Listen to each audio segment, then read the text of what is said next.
Hello guys, welcome to my YouTube channel GS and math class से by Sandeep. GS and math class से by Sandeep YouTube channel पे आपका हार्दिक स्वागत है। जैसा कि आज का टॉपिक आपको दिख रहा होगा, प्रत्यास्थता, जिसको इंग्लिश में क्या बोलते हैं, हम इलास्टिसिटी बोलते हैं। क्या होता है ये समझिए। जैसे एक बैलून है, ठीक है, ठीक। अब इस पर कोई बल F लगाया जाता है, कोई बल F लगाया जाता है दोनों तरफ से, ठीक। तो इसका इस पर जब हम बल लगाएंगे बैलून पे, तो इसकी आकृति चेंज होकर ऐसी हो जाती है, ठीक। लेकिन यह जो आकृति चेंज होगी तो यह भी अपने परिवर्तन का क्या करेगा, विरोध करेगा। तो यहाँ पे जो बल लगता है उसको हम क्या कहते हैं, F, और यहाँ पे जो बल लगेगा F डैश, ठीक है ना, जिसको हम बल तो कहेंगे लेकिन कौन सा बल कहेंगे, प्रत्यानयन बल कहते हैं, प्रत्यानयन बल, ठीक है। अब प्रत्यास्थता क्या होती है समझिए। उसके पहले हम आपको बता देते हैं, एक विरूपक बल होता है जिसका प्रत्यास्थता में यूज होगा।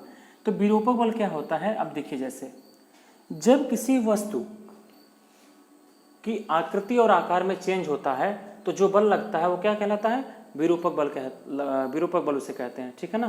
तो जैसे किसी वस्तु पर वह बल जो उसकी आकृति और आकार में बदलाव कर दे, ठीक है ना। जैसे विरूपक बल क्या होता है समझिए, विरूपक बल जिसको हम बोलते हैं डिफॉर्मिंग फोर्स। क्या बोलते हैं, डिफॉर्मिंग फोर्स बोलते हैं। ये क्या करता है, देखिए विरूपक बल क्या होता है। विरूपक बल क्या करता है, ये आकार और आकृति में क्या करता है, बदलाव कर देता है। ऐसा बल जो किसी वस्तु के आकार व आकृति में परिवर्तन कर दे उसे हम क्या कहते हैं, विरूपक बल कहते हैं। यानी कि किसी वस्तु के आकार और आकृति में अगर बदलाव कर देते हैं तो किस बल के द्वारा, विरूपक बल के द्वारा होता है, ठीक है। अब देखिए ये विरूपक बल हो गया। अब इसको मैं क्यों बताया हूं आपको, ये इसलिए क्योंकि इसका प्रत्यास्थता की परिभाषा में यूज है। तो इसका परिभाषा आप कैसे देंगे, तो किसी वस्तु के आकार और आकृति में परिवर्तन करने के लिए जो बल लगाया जाता है उसे हम क्या कहते हैं, विरूपक बल कहते हैं। या ऐसे भी हो सकता है कि कोई वस्तु के आकार और आकृति में परिवर्तन जिस बल के द्वारा होता है वह विरूपक बल होता है, ठीक है। इसके बाद इसका यूज देखिए कहाँ है। अब प्रत्यास्थता में क्या होता है समझिए।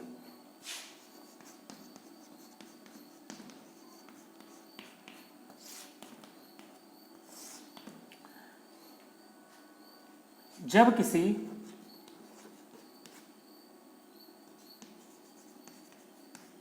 किसी पिंड पर विरूपक बल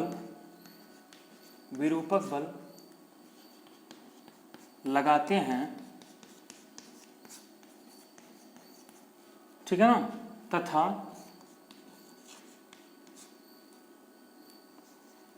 तथा नहीं, सुनिए, जब किसी पिंड पर विरूपक बल लगाते हैं तो उसकी आकृति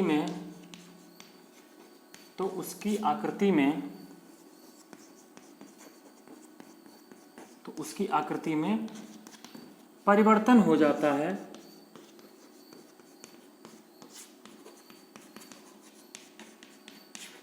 है तथा विरूपक बल हटा लेने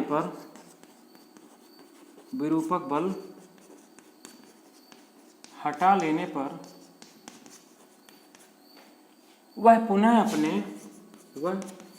अपने प्रारंभिक स्थिति में आ जाता है। यानी कि किसी वस्तु पर जब विरूपक बल लगाया जाता है तो उसकी अवस्था में उसके आकार आकृति में चेंज हो जाता है, लेकिन जैसे ही विरूपक बल हटाया जाएगा तो वह पुनः अपने आकार और आकृति को वापस कर लेगा। तो उसे क्या कहते हैं, ऐसी वस्तु को हम बोलते हैं प्रत्यास्थ वस्तु। यानी कि जब किसी वस्तु पर, किसी पिंड पर हम बल लगाते हैं तो उसके आकार और आकृति में चेंज हो जाता है, लेकिन जैसे ही हम विरूपक बल हटा लेते हैं तो वह पुनः अपनी अवस्था में आ जाता है पुरानी। तो उसे हम क्या कहेंगे, ऐसी वस्तु को प्रत्यास्थ वस्तु कहते हैं, ठीक है ना। और यह पूरा प्रोसेस क्या कहलाता है, प्रत्यास्थता यानी इलास्टिसिटी कहलाता है, ठीक। अब देखिए, तो विरूपक बल यहाँ पे बात हो रहा है, विरूपक बल का, ठीक। अब विरूपक बल लगाने से वस्तु के आकार और आकृति में बदलाव तो हो जाता है, लेकिन अब ये बताइए जिस बल के कारण वह वापस अपने आकृति में आया उस बल को क्या कहेंगे? भाई जो वस्तु या पिंड है वह जो बल लगा रही है जिससे वह अपनी पुरानी आकृति में आ रही है वो कैसे होगा? तो उसको हम कहते हैं रीस्टोरिंग फोर्स यानी प्रत्यानयन बल। उसको क्या बोलेंगे हम? प्रत्यानयन बल। प्रत्यानयन बल इसको हम बोलते हैं रीस्टोरिंग फोर्स। रीस्टोरिंग फोर्स बोलते हैं इसे। यह कौन सा बल होता है? जब विरूपक बल को वस्तु पर से हटा लिया जाता है तो जिस बल के कारण वह पुराने आकृति में आता है तो उसे क्या कहेंगे? प्रत्यानयन बल कहेंगे। ठीक है, तो यानी कि पिंड पर से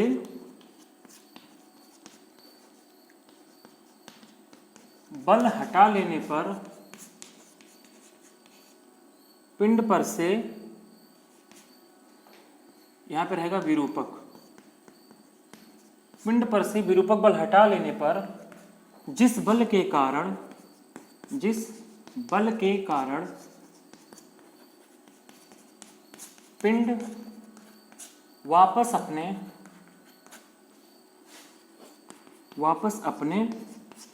पूर्व अवस्था में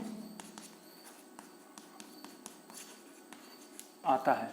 यानी कि पिंड पर से विरूपक बल हटा लेने पर पिंड जिस बल के कारण पुनः अपनी पूर्व अवस्था में आता है उसे हम क्या कहते हैं? प्रत्यानयन बल यानी कि रीस्टोरिंग फोर्स कहते हैं। ठीक है,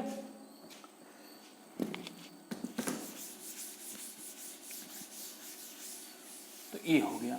ठीक है, इसके बाद जो है एक होता है प्रत्यास्थ। देखिए जैसे उसमें हम आपको बता दें प्रत्यास्थता की भी एक सीमा होती है जिसे हम बोलते हैं प्रत्यास्थ सीमा। जैसे कोई इलास्टिक है, तो उसको जब हम खींचेंगे तो जहां पे जाने के बाद वह ब्रेक हो जाए, वह टूट जाए, वही क्या कहलाएगी? प्रत्यास्थ सीमा कहलाएगी।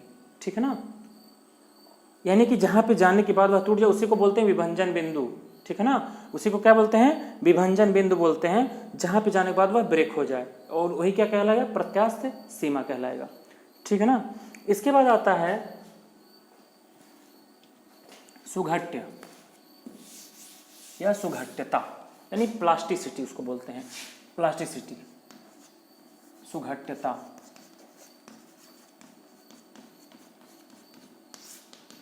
इसको बोलते हैं हम प्लास्टिसिटी। ये क्या होता है? सुघट्य वस्तु होता है कि इसमें क्या हो जाएगा, जो वस्तु होगा वह अपनी पूर्व अवस्था में नहीं आ पाएगा, यानी ये प्लास्टिक का गुण हो गया। यानी कि जैसे ये पेन है तो इसको अगर जो हम मोड़ने की कोशिश करेंगे तो यह टूट जाएगा, जबकि अगर वह इलास्टिसिटी का गुण होता तो यह थोड़ा सा मुड़ता। ठीक है, तो और वह तो अपने पूर्व अवस्था में आ जाता। ठीक है ना, प्रत्यानयन बल के कारण। लेकिन अब ये सुघट्य वस्तु है तो इसको जैसे ही करेंगे ब्रेक हो जाएगा। ठीक है ना, और कोई भी वस्तु ना पूर्ण प्रत्यास्थ हो सकती है ना पूर्ण सुघट्य हो सकती है, क्योंकि जब हम इसको मान लीजिए पेन है, ये सुघट्य है यानी इसके अंदर प्लास्टिसिटी का गुण है, जैसे इसको ब्रेक करेंगे तो इसको हम जोड़ेंगे भी तो इसके प्रत्येक अणु अपने स्थान पर नहीं रहेंगे। ठीक है ना, तो इसको क्या बोलेंगे? सुघट्य। और ये पूरा प्रोसेस क्या कहलाता है? सुघट्यता।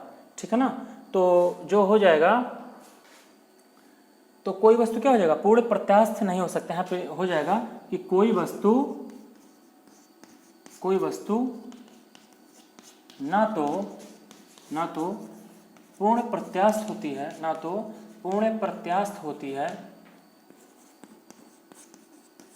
है, ना ही पूर्ण सुघट्य